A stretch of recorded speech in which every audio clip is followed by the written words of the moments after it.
മക്കളെ ഒരു പ്രധാനപ്പെട്ട വിഷയം നമ്മൾ അധികം ആളുകളും രണ്ട് സിം ഉപയോഗിക്കുന്ന ആളുകളെ കാരണം അധികം 90% മൊബൈലിൽ ഉപയോഗിക്കുന്ന ആളുകൾ രണ്ട് സിം, അതായത് ഒന്ന് നമ്മളെ പഴയ പേഴ്സണൽ നമ്പറായിട്ട് ഉപയോഗിക്കുന്ന നമ്പറും പിന്നെ നെറ്റ്വർക്കൊക്കെ ഇപ്പം ഇങ്ങനെ ഉഷാറായി വന്നപ്പോൾ കൂടുതൽ നെറ്റ്വർക്കില്ല ഒരു സിമ്മും സെക്കൻഡ് സിം ആയിക്കാണ്ട് ഉപയോഗിക്കുന്നുണ്ട്. കാരണം അതിലായിരിക്കും അധികം ആളുകളും നെറ്റൊക്കെ കയറ്റാം.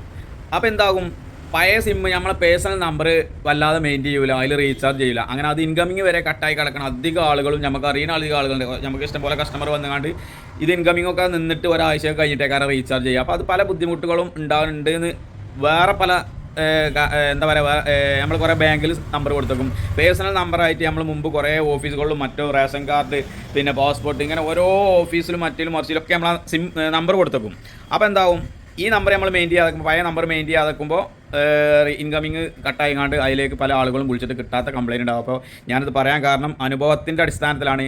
ഇപ്പോൾ നമ്മുടെ നാട്ടിൽ പിന്നെ ഇടയ്ക്കിടയ്ക്ക് പോസ്റ്റ്മാൻ ഓരോ കംപ്ലയിൻറ്റ് പറയുന്നുണ്ട് ഓലെ സിമ്മിൽ വിളിച്ചിട്ട്. കാരണം കോൺടാക്ട് നമ്പർ നമ്മളിപ്പോൾ കൊടുക്കുകയാണെന്നുണ്ടെങ്കിലും പുതിയ നമ്പർ പഴയ നമ്മളെ പേഴ്സണലായിട്ട് ഉപയോഗിക്കുന്ന നമ്പർ തന്നെയുള്ള കോൺടാക്റ്റ് ആയിട്ട് കൊടുക്കുക. പക്ഷേ അതിൻ്റെ ഇൻകമിങ് കട്ടായ വിവരമൊന്നും നമ്മൾ അറിഞ്ഞിട്ടുണ്ടാവില്ല. കാരണം അത് റീചാർജ് ചെയ്യില്ല.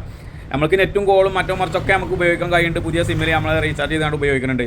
അപ്പോൾ എന്താവും, മറ്റേ പഴയ നമ്പറിൽ നമ്മളെ ഒറിജിനൽ നമ്പറിൽ വിളിച്ചാൽ കിട്ടില്ല. അപ്പോൾ പോസ്റ്റ്മാൻ അങ്ങനെ പല ആളുകളും കംപ്ലയിൻറ്റ് പറയുന്നുണ്ട്. ഇപ്പോൾ നമ്മളിവിടുത്തെ പോസ്റ്റ്മാൻ കുറേ പ്രാവശ്യമായി ഇങ്ങനെ വരുന്ന ഇങ്ങനെ ഓരോ നമ്പറിലേക്ക് ഓരോ എഴുതി തന്നെ നമ്പറിൽ വിളിച്ചിട്ടില്ല. അങ്ങനെ ഓരോ സംഗതികൾ മടക്കി അയക്കും, പാർസലും കാര്യങ്ങളും മറ്റോ മറിച്ചൊക്കെ മടക്കി അയക്കുന്ന സംഭവം വരെ ഉണ്ടാകുന്നുണ്ട്. അപ്പോൾ ഞാൻ ഈ പറയുന്ന ഈ വീഡിയോ പിന്നെ എല്ലാവർക്കും ഒന്ന് ഷെയർ ചെയ്ത് കൊടുക്കുക. കാരണം പല ആളുകൾക്കും ഈ സംഭവം ഉണ്ടാകും, അറിയാതെ അങ്ങനെ വരുന്നതായിരിക്കും. അപ്പോൾ എന്ത് ചെയ്യുക, ഇതിനുള്ളൊരു പരിഹാരം ആണ് ഞാൻ പറയുന്നത്. അതായത് നമ്മൾ ഉപയോഗിക്കുന്ന സ്ഥലങ്ങളിൽ ഏതാണ് കൂടുതൽ നെറ്റ്വർക്ക്, അതായത് നിങ്ങളിപ്പോൾ പുതിയ സിം ഉപയോഗിച്ചുകൊണ്ട് ഏത് നെറ്റ്വർക്കിലാണെന്നുള്ളത് ആ കമ്പനിയിലേക്ക് ആ നെറ്റ്വർക്കിലേക്ക് നമ്മളെ പേഴ്സണൽ നമ്പർ കൺവേർട്ട് ചെയ്യാം, പോർട്ട് ചെയ്തുകൊണ്ട് മാറ്റുക. എന്നിട്ട് ഒരു സിം ഉപയോഗിക്കുക. അതല്ലെങ്കിൽ നിങ്ങൾ പിന്നെ എപ്പോഴും മറ്റതും കൂടി റീചാർജ് ചെയ്യുമ്പോൾ നമ്മളെ പുതിയ നെറ്റിൻ്റെ സിം റീചാർജ് ചെയ്യുമ്പോൾ പേഴ്സണൽ നമ്പറും കൂടി കോളിൻ്റെ ഇൻകമിങ് വരാനുള്ള റീചാർജ് കൂടി ചെയ്യുക. ഏറ്റവും ബെറ്റർ നമ്മൾ ഒരു നെറ്റ്വർക്കിക്ക് ഒരു സിം പേഴ്സണൽ നമ്പർ മാത്രമേ യൂസ് ചെയ്യുക. അത് ഏറ്റവും കൂടുതൽ നെറ്റ്വർക്കുള്ള സിം ഏതാണോ ആ സിമ്മിലേക്ക് ആ കമ്പനിയിലേക്ക് മാറ്റിയായിരിക്കും നല്ലത്. അപ്പോൾ ഇങ്ങനെ ആകുമ്പോൾ നമുക്ക് OTPൻ്റെ പ്രശ്നവും നമ്മളെ കോൺടാക്ട് ചെയ്താൽ കിട്ടാത്ത പ്രശ്നങ്ങളൊന്നും ഉണ്ടാവില്ല. മറ്റേത് നമുക്ക് തന്നെ അനുഭവങ്ങളുണ്ട്. കുറേ നമ്പറിലേക്ക് വിളിച്ചാൽ കിട്ടില്ല. അതുപോലെ ആദ്യം തന്ന നമ്പറേക്കാരം ഇപ്പോഴും കോൺടാക്ട് നമ്പറായിട്ട് കൊടുക്കണ യൂസ് ചെയ്യുന്ന നമ്പർ തന്നെക്കാരം. പക്ഷേ ഇത് കട്ടായി വരെ അറിയില്ല. കാരണം നമ്മളിപ്പോൾ ഉപയോഗിക്കുന്നത് ഇപ്പോൾ അധികം ആളുകളും ജിയോൻ്റെ നെറ്റ്വർക്ക് അതല്ലെങ്കിൽ എയർടെലിൻ്റെ നെറ്റ്വർക്ക് ആയിരിക്കും ഉപയോഗിക്കുക. മുമ്പത്തെ ഇത് ഒന്നിരിക്കലും BSNL അല്ലെങ്കിൽ വഡാഫോൺ ഐഡിയ അറിയണപ്പോൾ VI എന്ന് പറയുന്ന സിം ആയിരിക്കും. ഇത് നമ്മളെന്താകും, അത് റീചാർജ് ചെയ്യാതെ അതിൽ ഇൻകമിങ് കട്ടായതൊന്നും പറഞ്ഞിട്ടുണ്ടാവില്ല.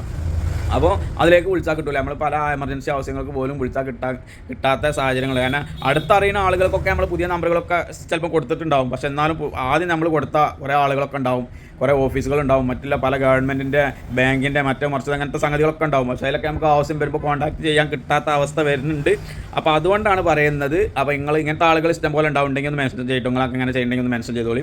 പിന്നെ ഇത് ഒരു ഇൻഫർമേറ്റീവായ ഒരു പിന്നെ വീഡിയോ ആണ്. അപ്പോൾ എല്ലാവർക്കും ഒന്ന് ഷെയർ ചെയ്തും കൊടുത്തില്ലെങ്കിൽ. കാരണം ഇഷ്ടംപോലെ ആളുകൾക്ക് ഇങ്ങനത്തെ ഈ അബദ്ധങ്ങൾ വരാം. അറിയാതെ വരുന്ന ഓരോ അബദ്ധങ്ങൾ എന്ന് പറയാൻ പറ്റില്ല, നമ്മൾ ശ്രദ്ധിക്കാതെ വരുന്ന ഓരോരോ സംഗതികളാണ്.